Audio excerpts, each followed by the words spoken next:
Welcome to Paul Weiss Waking Up with AI, a podcast from Paul Weiss featuring your hosts, Katherine Forrest and Anna Gressel. The only update you need on AI policy, law, and governance starts now. Hello, everyone, and welcome back to Paul Weiss Waking Up with AI. I'm Katherine Forrest, and we don't have Anna Gressel with us today, so you're going to have to, again, just suffer with me. But she'll be back. She's coming back. She's just got some things that she's taking care of, and we'll have her back very soon, and that'll make things even more exciting. But in the meantime, what you've got, and you folks, you're sort of just listening to me. You can't actually see it, but my background is now no longer Maine. I'm actually in Woodstock, New York, which is my sort of non-Maine, non-New York City place that I go. So I'm here often when I'm recording, and so that's where I am. So you've got me in Woodstock, New York, and so I am still enjoying coffee, although not the incredible coffee that they have in Maine. But speaking of places, this brings me to the topic I have for today. And the topic that I wanted to talk about, and I really wanted to talk about this for some time, is where models come from. And I want to talk with you today about why that is really important. I got this idea for the podcast when I was talking to actually a number of clients about risks with certain AI models. And a few things kept coming up again and again, particularly now that we're in this brand new world of agentic AI. And there are questions about what a company needs to understand and to know for its own basic, really safety and liability about its models, about where they came from. And then also there's the second requirement of some procurement issues that are part of now the White House's AI action plan. And so I wanted to go through those because they really relate to one another. So the first thing I thought I'd do, and by the way, let me just tell you, I saw this person on the subway, the New York City subway, the other day, and she actually had the word nerd, N-E-R-D, tattooed across her fingers. There was like an N, an E, an R, and a D on each of the digits. And I thought, well, I'm a nerd, but I'm not sure I'd go as far as tattooing it across my fingers because what if I one day became a non-nerd? But anyway, this episode is going to demonstrate for you all what kind of a nerd I am. So let's start with the basics of what a company needs to know about the provenance of its tools. And that's really true regardless of compliance obligations, because we all know right now that there are a variety of tools marketed by a variety of vendors, some of which are well known and almost becoming kind of brand names. And then also every single day, there's a new tool. And some of these tools are going to become well known, even though they're brand new today. Some of these tools that are just right now new unknowns are going to become the best known tools in a few years because we don't know who the winner of these AI races for any particular domain is going to be just yet. So we've got these tools marketed by these vendors, and there are certain questions that everybody needs to ask. So, first of all, the tools can be made in a variety of ways, and one major way is what I have referred to in prior episodes as my Lego block example. And you've got this sort of base model LLM, and then you have sort of a fine-tuned model on top of that, sort of like a Lego block, one sitting on top of the other. And so you can also have as that base model either a closed source model, proprietary model, or an open source model. And an open source model can actually originate with one company that released the open source code, but the base model, the base open source model, can go through a variety of hands before it actually gets to the vendor who may then build on top of it. So you've really got to understand a fair amount, not just about the capabilities of the model and the models that you've got, but also the risk profile of that base model and then of the fine-tuned model to understand what you're looking at as a totality. And so you want to understand, for instance, when you get a modeler, license a model from a vendor, what is the base model and where has it been and where is it going to, so to speak? And what kind of testing has it been through? And what can you expect of the model in terms of updates? Are they going to be pushed through to you? Are you going to have an option to determine whether or not, yes, no, you do or do not want to have the update because it could change the environment in fundamental ways? So you can think of model provenance as a kind of chain of custody for the AI model. And we're used to the chain of custody concept as lawyers, as sort of the full history, sort of soup to nuts, from one step to the other, to the other, to the other, to get the full story behind the AI system or the tool. And you need to do this particularly when you've got use cases that could result in liability if something goes wrong, or in not even liability from an external point of view, but even internal problems if something goes wrong. So, in what I think of as traditional software, you might track code changes with version control, and you might have little initials where, when there are code changes, you'll be able to track who and how and what happened with the code. But for an AI model or a system, it's different because it's shaped not just by the code, but by the data, the training processes, and sometimes even the quirks of the hardware environment that they were run on, and also the place where it's actually being stored. And if it's open source, as I've said, it could go through that a number of times on its way to you. So you really want to ask some questions and have a standard set of vendor questions that you have at the ready, that you fill out, and that you get answers to when a model first comes in the door, so that you can understand the entire life cycle of what the model has experienced on its way to you, what its data sets were and what they're going to be, the tuning, and every handoff along the way. Now, let's make this a little bit more complicated. And this is where things were coming up with clients, which is in an agentic environment. And one of my favorite things is the multi-agentic environment, or you've got multi-agentic tools, AI tools. And let's talk about what I mean by that and how that can impact this model provenance. Well, first of all, with any kind of single agent AI tool, we know that they have the capability to operate autonomously. That's the whole point. And they can be given a task and they can plan out the various steps that they need to take to accomplish that task. And they can do it hopefully flexibly to be a good AI agent.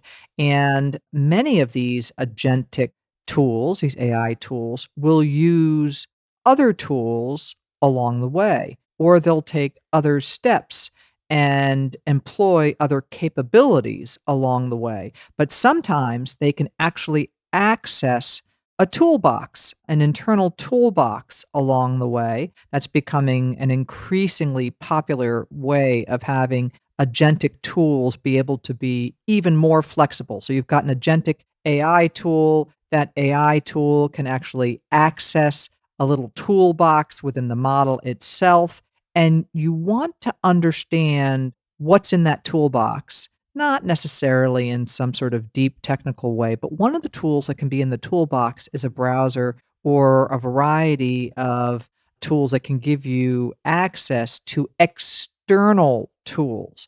And so if you've got an AI agent that's accessing external tools or is able to utilize a browser, even an embedded browser, that is then leaving your corporate environment, you could then have a whole nother series of issues that could come up, which is, are you following the cybersecurity guidelines? Is it locked down sufficiently so it can't bring anything back? You know, you don't want your AI agentic tool to bring any friends back that you didn't want it to. And then you've got these multi agentic tools. So a multi-agentic tool, it can work in much the same way as an agentic tool, except that it can actually work in a couple of different ways. One agentic tool can actually, I think of it like a baton handoff in a relay race, can do part of a task, hand the baton to another AI agent on the sort of the track, and the second AI agent then starts running and starts accomplishing another portion of the task and then hands the baton off to yet another AI agent who does another portion of the task. And why do they hand off the baton from one to the other? Well, one AI agent may be better at a particular task than another AI agent. So you've got these multiple agents that are actually working together. And then, just to complicate matters, you can have simultaneous AI agents that are all working on particular portions of the task at the same time. So, what that does is it proliferates the issue that I was just mentioning about the AI agent even more, which is what are the tools that that multi-agentic AI tool is going to be using? Are they going to be accessing external environments? Do you know that? Are you aware of that? Have you gotten the appropriate safety steps sort of lined up? So you really want to understand, again, sort of what is this tool that I'm taking in or that somebody has asked the company to take in, and do we really understand all the different pieces of that tool so we can understand the safety and the risk profile of that tool? And of course, these many of these tools have got fine-tuned pieces within them, and the fine-tuned pieces can have their own issues. So, to be protective of your company, you do want to know where your model came from, and you do want to understand what the handoffs are, and you do want to understand what the tools are that can be accessed in terms of, again, not the technical aspects necessarily, but whether or not they leave your home corporate environment. And all of this is really part of what we call model provenance or provenance, and the kinds of questions that you are going to want to be asking.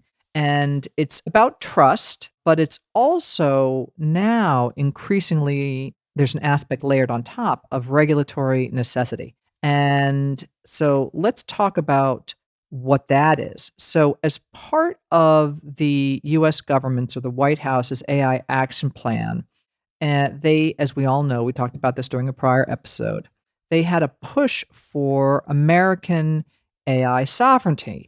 And they really are pushing a preference and, in some respects, even a requirement for American made AI in critical sectors. And that's not just about wanting to, so to speak, buy local just for the purpose of buying local, but it's the federal government that's starting to require that agencies and, by extension, certain contractors and partners prove the origin and the security and the integrity of the AI systems that they're using. And this means that there may need to be detailed provenance records that aren't just about having good practice, but are then becoming also this compliance requirement. So we're seeing this play out today in terms of procurement. And so if you want to sell AI solutions to the federal government or even to certain state agencies, you're soon going to need to provide this documentation to show sort of lineage. And we used to talk about AI inventory as sort of one of the first steps of getting control of AI within the company. And now this is going to be a deeper dive. And it's not for this particular kind of procurement, it's not just about the model itself, but it's also about the workflows that the model powers in terms of what the requirements are to show that you've got the right kind of safety and integrity, and the step-by-step processes and the decision points that are being taken by agentic systems. So the US government wants to know about different kinds of components, about the data sets, the libraries, the plugins, and even the hardware that are part of the deployment environment. So trust and procurement are a couple of things. And you can see some of the reasons for this, not in terms of the regulatory requirements, but in terms of where a particular company could run into issues when you think about those baton handoffs and workflows, and you think about where liability might come into the process if something goes wrong. Let's just say you've got a baton handoff from point A with your agentic model to the second agentic model to point B in this workflow, say triaging at a healthcare facility. And so you're triaging patients, and there's a baton handoff from one part to the other part of this triage process. Well, what if something goes wrong? And what if the triage process, there's an accusation that it wasn't done properly? And you're trying then to locate where things didn't go allegedly quite right. Well, you're going to want to understand what that workflow is, what that process is, how the agentic model handed off between different portions of that process, and who bears responsibility for the different parts of the process. Is it the tool developer? Is it the vendor? Which vendor is it? Is it vendor A for the first part of the tool, or vendor B? Or do you have vendor C who's taken control over the entire part of the process? Do you have insurance for one vendor but not another vendor? All of this is part of, obviously, accountability. So we've got trust, we have accountability, we have risk scenarios, and without provenance, understanding the provenance of your tool, you're really sort of flying blind. You can't answer basic questions like, how was the underlying model trained? Where in the workflow does the baton handoff actually occur? And so you've got this embedded risk that you're just sort of flying blind with and hoping that it all goes well. But then there's another aspect apart from trust, accountability, risk, and that's quality control. Because if the model starts behaving strangely or just doesn't do what it's supposed to do, it's not, let's just say it's not creating additional risk. Let's say it's not in a high risk environment like a healthcare facility, but it's in a environment where quality control is important and something starts to go wrong. You also want to understand, is there a portion of the model which is misbehaving? And if so, which portion of the model? And was there an update? Was the update pushed through? Was an update pushed through that wasn't supposed to be pushed through, that's now caused, say, a variety of inventory that you thought was all going to be wonderful? It's going to have to be redone, and that's going to actually eat into your profit margins. So, quality control is another aspect of this whole process. So again, we used to talk about keeping an inventory of your AI models, and you still got to do that, and you still should be doing that, particularly because there's so many now state regulations. I think we're up to 40 states now that have state regulations for a variety of things. And you want to have your AI records as to what models you've got, but you're going to want to have what I'm going to call, and I'm not the only one who's calling it this, but a provenance record. And a provenance record will be the particular sort of digging down into the model. Think of it as a tab on your Excel spreadsheet that will have all the particularities of your model, and it capture the model's origin, the data sets that are used, the training parameters, the tools, the libraries that are involved, the APIs that it can call on, whether or not it has a particular tool set that has access to, whether or not everything is SOC compliant or compliant with your particular cybersecurity guidelines. And that provenance record isn't just a static document. It's going to have to be updated continuously as your model changes and goes through updates, which happens all the time, as your workflows evolve, which means the process by which you're actually undertaking certain kinds of work with the model. And so for agentic AI, this is just all that much more complicated because you're going to have to do that when the baton is being passed or when the tool is actually utilizing different internal tools within its own toolbox. So we also, lastly, don't want to forget about the human element, which is you have to train your teams about the importance of provenance and about making records of model provenance. And you've got to push vendors who are brand new at this too, right? Vendors aren't necessarily used to providing all of the records of model provenance because this whole area of AI tools is so brand new that there isn't sort of a market ask for what kinds of documentation necessarily comes with a set of tools. So asking for provenance records and the data that would populate your record is a completely legitimate ask, even if a vendor says, well, I haven't done this before. Well, they probably haven't been in business for all that long. I mean, apart from some of the major companies which now have AI lines of business. So that's my model provenance sort of talk for today. And I hope that you have found it useful.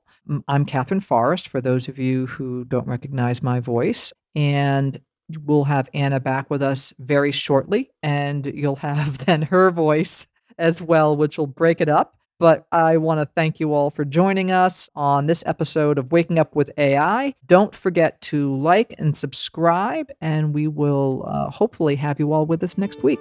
Thanks very much. Thanks for listening to Paul Weiss Waking Up with AI.